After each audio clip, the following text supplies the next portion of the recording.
Good morning, Rax. Today is Tuesday, May 19th, and today is National Devil's Food Cake Day. Three big things for you. On Tuesday, for our Counselors Connect piece, we always look forward ahead to Friday, and Friday is Career Day.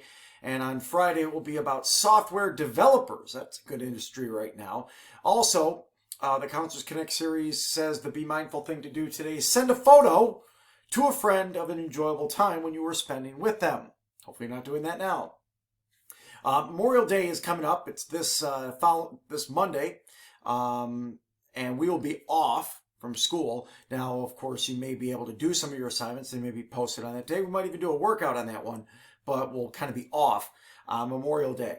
And like I said yesterday, if you or somebody in your family is struggling in any way and you have a teacher you feel like you can confide in or seek out for help, they're going to do the right thing. They're going to do the legal thing and help you out. Couple birthdays to send out to Shabby. Where's my little happy birthday? Happy birthday. There we go. And happy birthday to Daniel. Happy birthday. Now that we got both of those octaves dropped in, happy birthday to both of you. Maybe I'll see you guys working out today at noon or 3:30. And have a great day, Rax.